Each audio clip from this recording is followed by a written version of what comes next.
right, welcome to episode 8 of Coffee with the Kays. We have coffee, we have the Kays. Well, right. I have a little bit of coffee. Yeah, a little bit of cream is what you have in that one. Yes. By the time we finally got everything set up today, we had drank all the coffee. There we go. And we really don't believe in decaf. This might be a short podcast, people. Or we'll just take a quick break and go actually get some more coffee. Yeah, come back. So this was, It was coconut cream. Of course, is it Boyer's? Boyer's. Boyer's coconut cream. Where's that from? Colorado. It's too much like ice cream. That's why it goes fast. It is, but it Boyer's, was. Yeah, it's very yummy. It is kind of a sweet, a little bit of a sweet taste, but it's a nice treat. It is a nice treat. I wouldn't drink it every single day.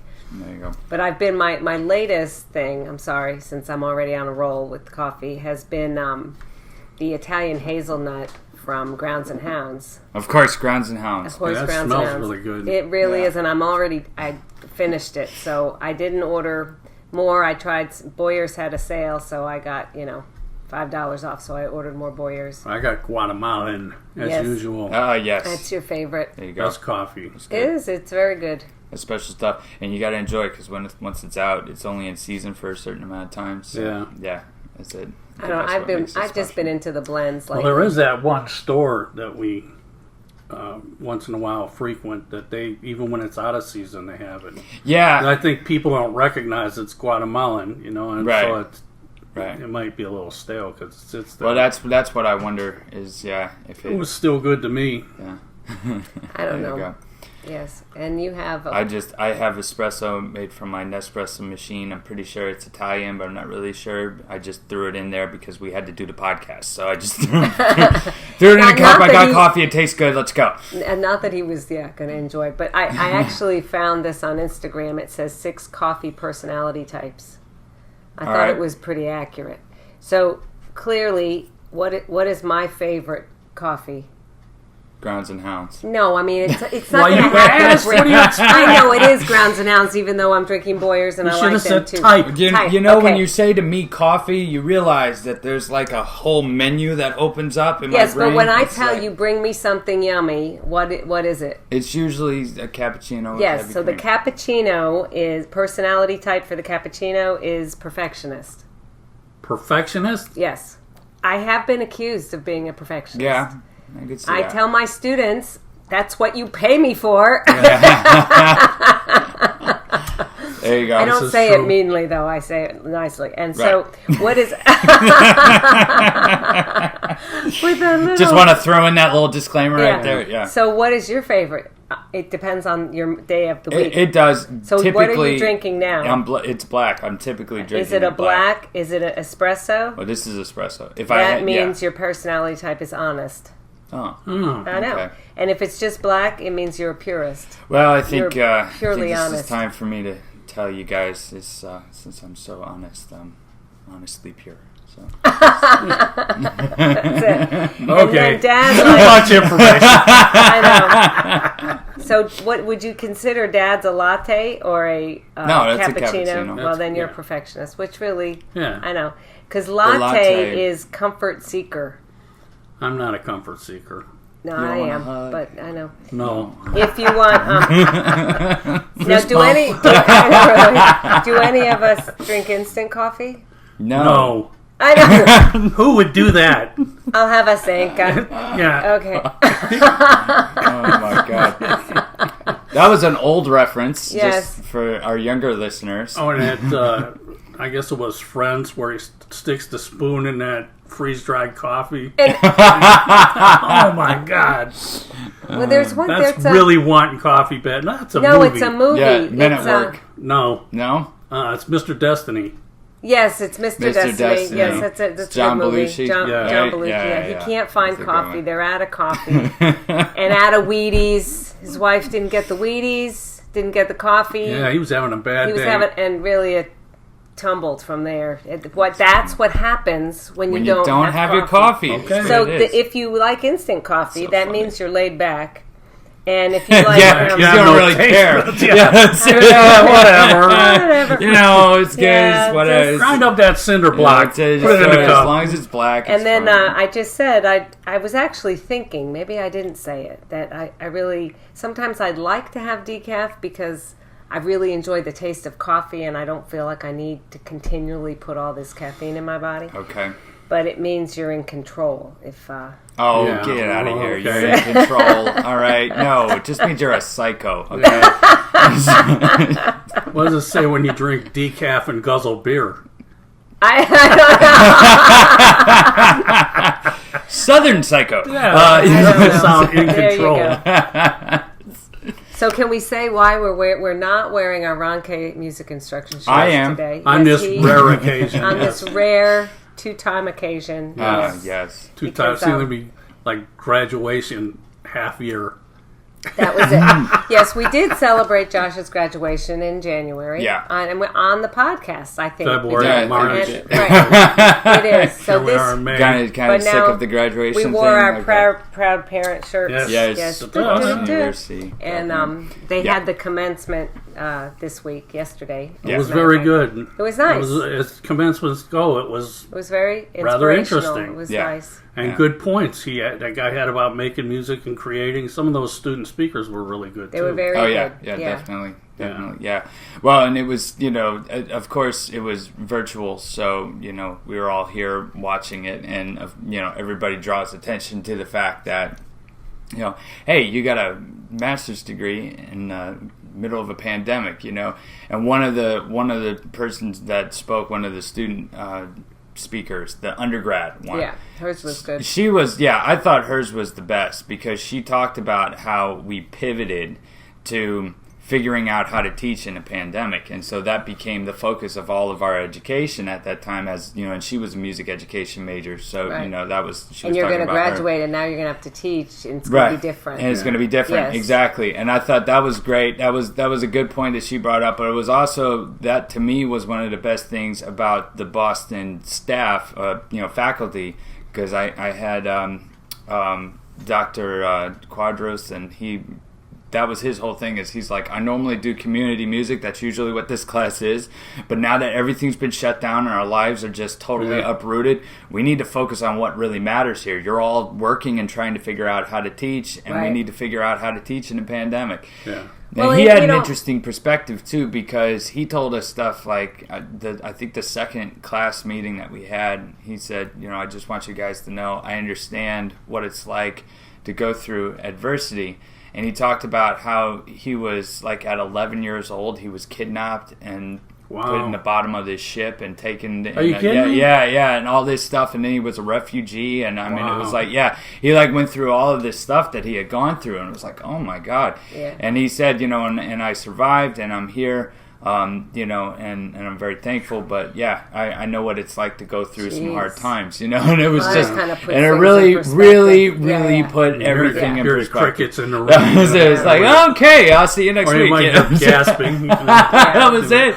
Yeah, because I was like, oh my God. And that was, he said it was, two very traumatic events in his life at a young age like that, But it had a real impact on his teaching. And then, he was great for us because he said, that he understood we were going through this pandemic, but then he was looking specifically at me and said that, I was one of the younger ones in the group, and he said there's a good chance that you and a few others around your age are going to see another pandemic in your lifetime. Lord willing, you live long enough, I would say it will happen again. And so he said this is why we need to focus on how we're going to get through this and how we're going to, continue to teach and continue to advocate for the music and the arts in the middle of this, And that was probably one of the best classes I took. Yeah, that was a good one. Well, I think that the music industry did a pretty phenomenal job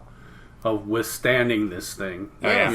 They started performing online. Right. They started connecting with people. Live streams. That was really interesting, because music does bring us together. It is a focal point. It is something that can touch people in their soul, and they can share that in common, whether it's in person or over the internet, you know. Yeah.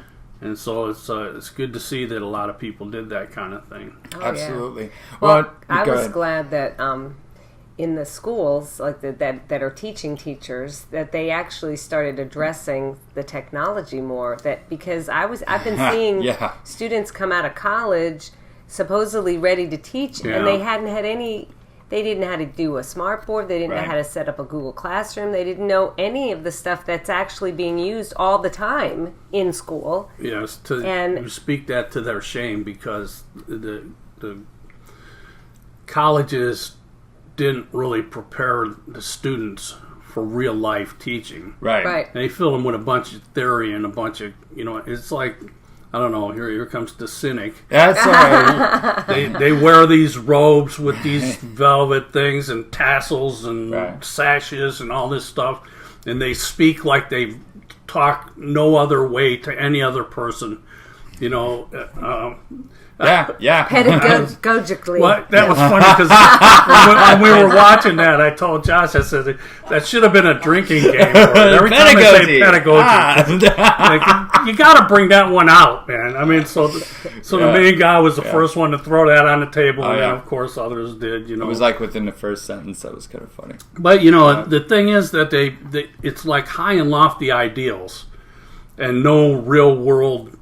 Well, get ready, because this is what's going to happen, you know. Well, and a lot of times what I saw and continue to see is that the person who is teaching in college a lot of times has been removed from the classroom for like 20, 30 years. Right. And so they're definitely I believe that good teaching is good teaching. There are definitely good teaching methods and things like that, but a lot of times the way that it's being done and the type of struggles that we're dealing with now are not the same. Just the classroom setup is not the same. It's different. Well, it's like their thinking is, well, that's what vocational school's for. Right. You learn how to paint cars or do electrical work or weld, because you'll walk right out of there and get a job, know. Right. This is what you're going to deal with, and they're so far removed from that. Right. Yeah. And then you get these students that they go from bachelor's to master's to doctorate. Boom, boom, boom. Right. Without stopping. Right. And they think they've discovered the world. Yeah. Right. And they're so blown up with all I have. You can't tell me I have a doctorate, and I'm Dr. So-and-so. And they really don't have no real world experience. And then they're teaching with, veteran teachers who've been in the trenches their whole career and know far more than they do, and they're gonna, be like, well, you need to take it my way, because my way is the best way, And that is a theme that happens a lot of times if it's a first year teacher and they have a master's. It's better to start teaching. The other thing that some schools, and I feel like here in Pensacola, PJC did a good job. Well, it's not PJC anymore. Pensacola State. They did a good job of getting the students that were interested in education into the classrooms to do volunteer work.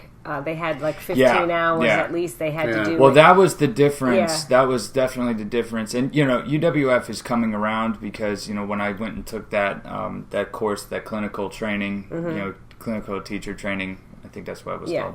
Yeah. To be a student teacher, so I could get students in. Talking with the people that were in charge of that program at UWF, they were outlining. They had come around. They were outlining how important it was, because one of the things they pointed out is that they were seeing teachers go through the program, become a teacher, and quit after the first year. Yeah, well, that's because it's like, hey, I didn't sign up for this. That's it. That's right. it. And that was my point. Yeah, we have to do something so that people see what it's actually like in a classroom.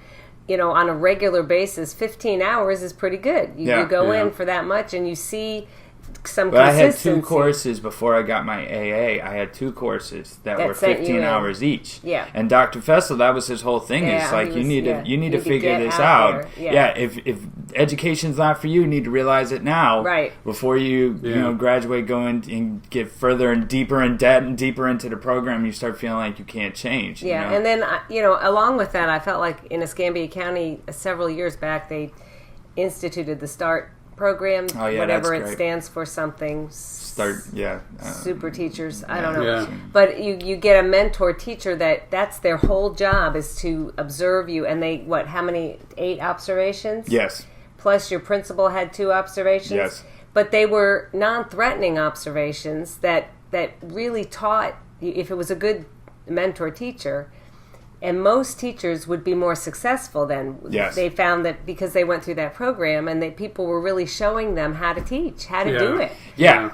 And it was like when you had problems, you know, you had an issue right there in the classroom, you had that mentor teacher that could say, okay, I'm going to come in, I'm going to watch you teach, and we're going to figure out, we're going to strategize and figure out how to fix this issue, you know. That was good. So yeah. So there's things that are changing, but I mean, it has to change because we are having so much problems, you know, so many problems retaining teachers in the education system. And, you know, everybody knows about the, teachers don't get paid enough. I hear that all the time. Everybody knows, teachers don't get paid enough. But nobody's really doing anything about that. No. You know, and the bottom line is, you know, I said this before at the beginning of the pandemic, everybody also knows that teachers don't go into it for the money. Yes. So we go into it because of our good nature, because we want to help people. Altruistic. That's it. And then I think a lot of times I feel like that gets taken advantage of because they know we're not going to quit on these kids. Yeah. So then we'll put up with a lot of stuff, you know, and let things go because we're not going to give up on these kids, you know. And that's true, but at the same time, like, come on, you gotta work with us here. You gotta help us out. You gotta give people an incentive to keep doing this, other than the good fuzzy feelings you feel inside. You know, really, most teachers work multiple jobs. I would say 2 jobs, but some 3. Yeah. And nowadays with, you know, like DoorDash and Instacart, the teachers are doing that. Lyft. I know teachers doing that stuff. Yeah. I work for this guy, Ron Kaye. Oh, yeah. Man, I feel sorry for you. He's a slave driver. I know. I've heard about him. Yeah, but that's so funny. So we could transition into that. For I don't know, Ron, 24 years, I've had teachers at school say, oh, I don't know how you do it. You teach all day, go home and teach all night. Well, first of all, I don't teach all night. Don't. But let's explain, too, for our first-time viewers, listeners, that this is Ron Kaye. Yes. Of Ron Kaye's Music Instruction, where we teach private lessons here in Pensacola, Florida, and been in business for 24 years? 24 years. 24 years. That's pretty good. Yeah. So there you go. So we both work for him in the afternoons. Right. Aside from our Saturdays. School teaching gig. But, you know, I'm at this point now. I mean, I guess I will honestly say there probably were times where it felt stressful, but mostly because the kids were young and we were homeschooling too. But you get so used to kind of a busy scheduled life that I love my private students. Well, who decides what's busy? You do. Yeah, right. Yeah. You know? And someone was like, you probably never have time. I said, no, I have time every single day. I have time to myself. Yeah. Every day. Yeah. So you can't, you know, it's what you do with your time and how you one of your students, who's a private student of mine but goes to your school, she's a very busy young lady at 5th grade and very sweet, lots of responsibilities. And she said something about how busy she is. Excuse me. Just wanted to get your plug in there. Or a reminder. Okay, all right. You know, we're gonna talk. We're gonna talk about you later. All right. So we said we were gonna do talking. it. He just we said we were gonna do it later. I'm sorry. Well, now you brought it up, so we could probably talk about it. No. We were in the middle of a... I don't know what I was even saying. All right, well, we're going to take a quick break. Collect our thoughts here. And we'll be right back. And we're back. All right. Are we focused now? No, I was trying to get my water. The break was too quick. The break was too quick? Okay. All right. So... Anyway, we have a special... like that little reminder? Yeah, that was good. I know, I don't even know what I was talking about. I know, you were telling me the story. Point, but it's okay. Never mind. No, it's okay. It's fine. So, all right, let's make the announcement. What do you want to tell the people? Yeah, there's a new single coming out May 24th.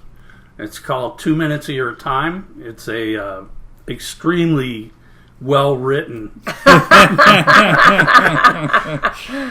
blues progression that I put up there.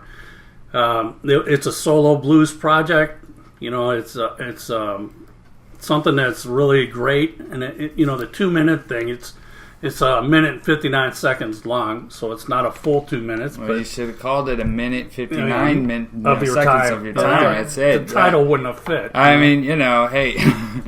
But it's 2 minutes of hearing blues that's going to connect with you and excite the blues lover in you.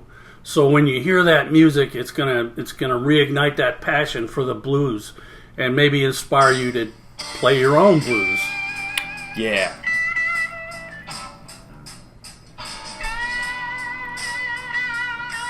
There you get your 10-second taste right there. That's it. So, follow us on Spotify and make sure that you're there to get notified for its release, which is going to be midnight a week from today. May 24th. Well, we don't know when this is going out, so it might be tomorrow. Yes. Well, we're recording this on Sunday, so yes. May 24th? 24th. May 24th. So you want to follow on Spotify, Apple Music as well.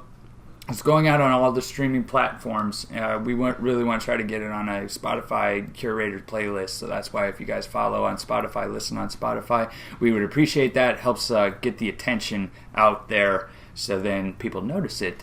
And then more people can hear it. We were talking the other day about one of the things with doing music and really any type of content creation, whether it's on YouTube or Instagram, and, social media, things like that.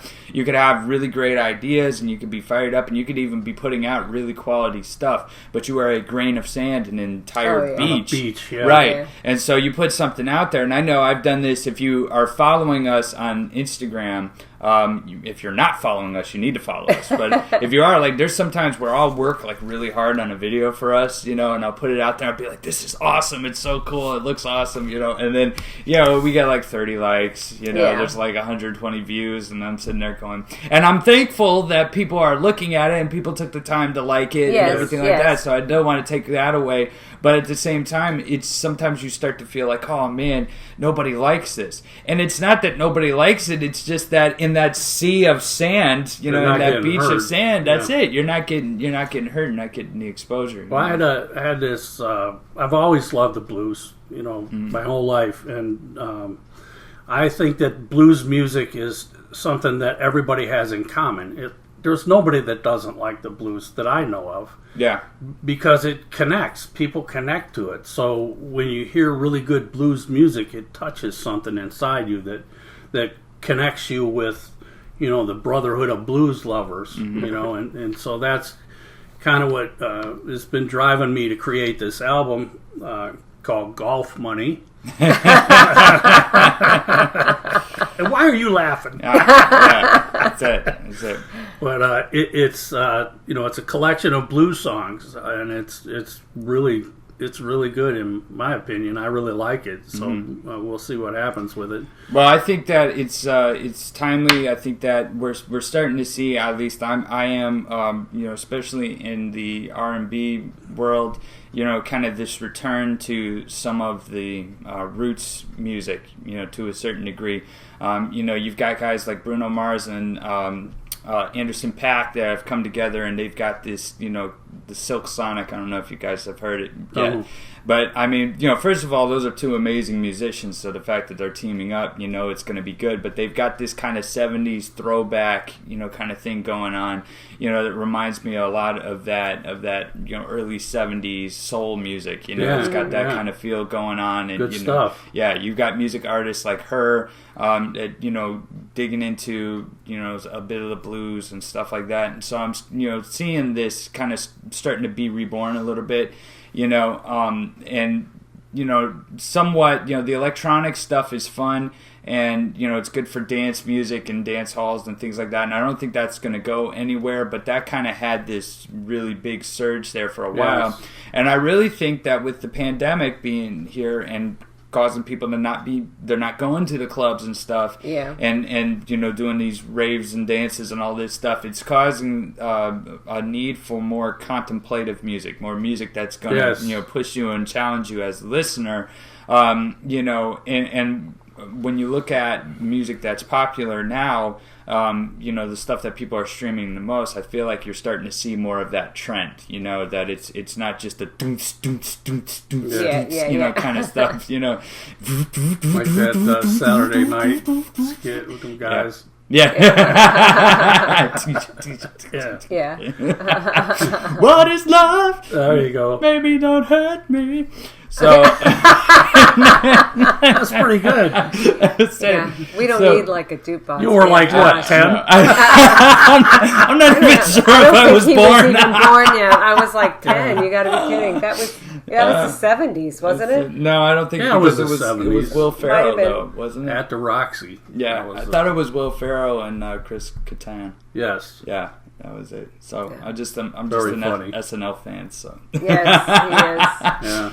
So anyway, I think that this album is timely, and I like the fact that incorporating the blues. And one of the things that was funny, I had a student this week that came to his lesson, and he's been taking lessons for a couple of months now, and we've gotten into improvising, right? I'm teaching them the pentatonic scales on the guitar and different patterns, and a lot of times what we do is we give them the scale, and then we say, all right, let's play it, just experiment, just do it and see what happens. And the easiest thing to jam with is some type of blues track. Yeah, why is that? Because blues connects. That's it. Yeah. And everybody, it doesn't matter who it is, a kid or adult or whatever, when you put that blues music on, it makes a connection. That's it. Mm-hmm. Yeah. And so he noticed that this week because, I think that a lot of students don't necessarily listen to blues all the time. A lot of times you listen to the music that you grew up with, even if there's current stuff that's coming out, it's kind of like it gets kind of mixed in with the stuff that you normally listen to, and there's a comfort in that. I feel like and I've read studies and stuff about this and everything too, because it's constantly being examined. Why do we like music? Why do we like the types of music we like? Right. But there's a comfort in that music from your childhood. So a lot of people tend to do that. But that was the thing, is like he's not used to listening to blues music, by itself, and he's like now really into the blues, and he's like, man, this is just, I just put on a blues jam track and I could just do that for hours, and stuff. That's and cool. Like, that's like he was really, he was getting it. He was inspired. It was inspired, exactly, and that was nice. the same. It was the same thing you said. I was like, that's because you connect with it. Like, it's just something so. And I could go on and on about this because the blues came out of the spirituals, that the slaves sang, and the feeling and the expression that was put into those spirituals transferred into blues music. And it didn't matter as time went on. People still came across this music as a way of expressing those raw emotions of whatever they were experiencing in life. Well, and I was at school I did styles with my 5th graders, and I did reggae, blues, rock, country. I think it's just those 4. Okay. And we did talk about spirituals. We talked about, other styles, hip-hop, rap. And then they got to choose one to do the project on. Oh, cool. And the most chose the blues. How about that? Because I had to make more copies of the stuff. I think it's that they common to all mankind. Yeah. And I think a lot of it is due to the fact of where it came from. The spirituals, the pain and the suffering that people went through that they put into music. Right. You try to get people to express when they play music, emote, and pain can make you do that. If strong emotions, you just let them out, and so I think that's where blues music kind of bridges that gap with people. Yeah. Oh, absolutely. It does. Yeah. It does. Well, that's it. So. Yeah. Very good. Yeah. So May we 24th. look forward to sharing this single and having it come out and hopefully be working on putting together album, and yes, there's more to come. There will be more to come. Yes. And it's fun, and it's good. I feel like it's good to keep making new music. Just keep doing it, because that you gotta, creativity is something that you have to continue to practice, and I think that gets underestimated. A lot of times people think that creative types, first of all, I get tired of that term, creative types, because I feel like everybody has creativity within them, and you use creativity all throughout the day. You improvise all throughout the day, because if something happens and you've got to change your routine, you got to change what you're doing to adapt to what's happening. That's improvising, and that's creativity. And but the thing is that if there's somebody who is showing that creativity off, or displaying it in a certain way, there's a tendency for people to think that, well, they were just hit by inspiration, like it was some kind of magical wand, that got tapped on them. And it's like, no, it's something that had to be practiced. That process of creating was something that had to be practiced. Well, nurtured. Yeah, well, absolutely. Because you got to throw something out there. I mean, I tell my students all the time, I love the example of the potter's wheel. Yeah. Always amazed me that they go and they take this lump of mud and throw it on that wheel, and within seconds, it has shape. Form. Now it has form, and it's something, and now they have a beautiful vase, or they have a picture, or in my Spittoon. case, in my case, when I did it, I had a tiny little bowl, because I really was not very good at that. But I did it. I did it, and it was fun. But it's getting it out there. So if you never get that lump of clay out there, you can't shape it into it takes anything. A certain amount of fortitude. Yeah. You got to do it. You got to go for it. You got to go for it. You can't let your head stop you from doing that. You got to just get out there and do it. And then when you see what you got, then you start working it. Yeah. Well, I my voice students especially, I tell all the time, just sing. Let me worry about making it sound better. Yeah. But if you get those notes out there, I will guarantee you I can help you to make them sound better. Yeah, and you first got to get them out there. You got to go. Yeah. Experience. That's it. Yeah.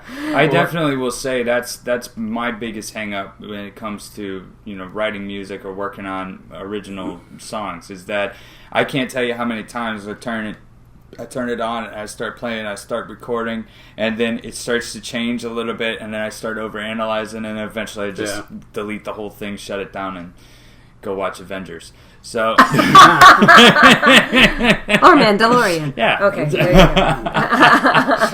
So sometimes it's just that there's like an over analyzing.